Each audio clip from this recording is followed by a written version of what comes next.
Radhe Radhe. Today, Sunday, March 27, 2022, Mommy and I are here to present a recap video for our Bhagavad Gita study session. Radhe Radhe. I'll go ahead and share my screen and take us through some of the content we covered. So we have our cover slide for chapter 5, Karma Sannyas Yoga, quiz questions, and then we covered chapter 5, verses 4, 5, and 6. We also, before the verses and after the quiz, we had a short recap video to help us understand last week's chapter 5, verse 3, dualities of creation. So chapter 5, verse 4, question to ponder about through the catchphrase, sannyas from Sankhya. Think about that as we discussed in class. And we did learn, probably for the first time, the meaning of how Sankhya is in fact also karma sannyas. So the ability to understand the analytical nature of the soul really as giving up some of our worldly duties, becoming a renunciate or a renunciant, and really being like a karma sannyas. So Sankhya and karma sannyas, same thing. Karma yoga, of course, work in devotion. And in today's verses, in fact, we keep seeing from Sri Krishna that they are two different paths, but overall identical because they help you attain the same supreme goal, the Supreme Lord, Sri Krishna, and also because the internal consciousness is identical. So in chapter 5, verse 4, we understood that we can achieve the results for attaining the Supreme through either Karma Sannyas or Sankhya or through Karma Yoga. Important phrases we learned to do with Vairagya, renunciation or detachment, two kinds, Falgu Vairagya, the kind that is sort of considered useless or worthless because it is unstable. It is of the kind where one has an escapist attitude. You think of the world and work as cumbersome, so you think the easy shortcut or path is to give up everything, renunciate all your duties and work, and sit in isolation and hopefully, of course, practice spirituality and meditate upon God and seek divine knowledge. But the minute you get disturbed, you come back to the world.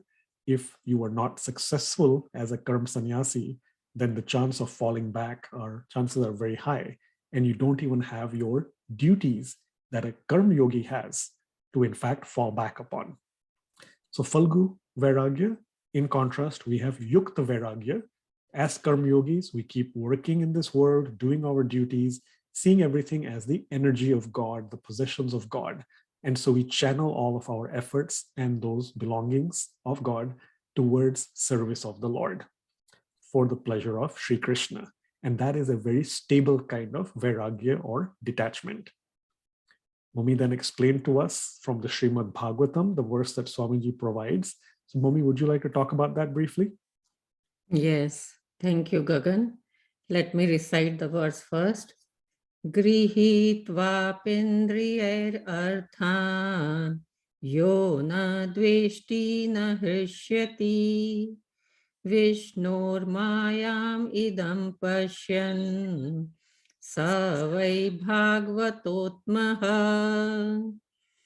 So, grihitva means accepting, indriyai means with his senses, arthan means objects of the senses, na hrishyati does not rejoice, and bhagavata uttamaha, that means a first class devotee. So this verse means even while engaging his senses in contact with their objects, one who sees this whole world as the energy of Lord Vishnu is neither repelled nor related. He is indeed the greatest among devotees. So one should associate with and faithfully serve that pure devotee who is advanced in undeviated devotional service and whose heart is completely devoid of the propensity to criticize others.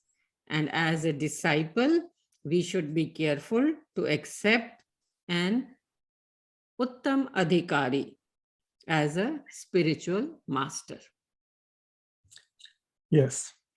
Moving ahead to chapter 5, verse 5, we had the catchphrase Karm twins. So again, continuing the journey of recognizing Karm Sannyas and Karm Yoga as identical in terms of, again, the goal and consciousness.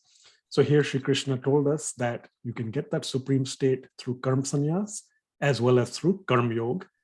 Those of us who can recognize that can in turn then truly see things as they are. We had the comical but helpful example of Rasgullas.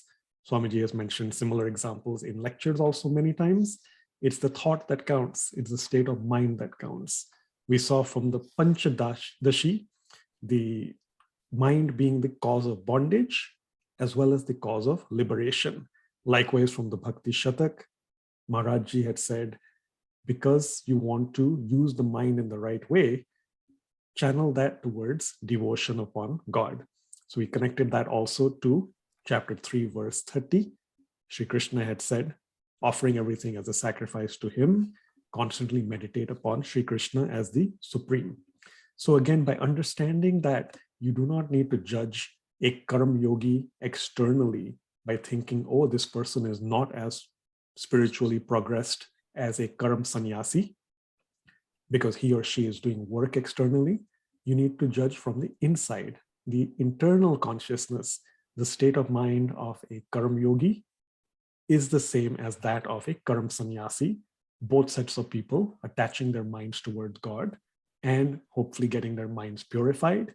That is the identical aspect of Karm Yoga and Karm Sannyas. Chapter 5, verse 6, we had the concluding verse for today as safe sages who work. Again, some alliteration to help out.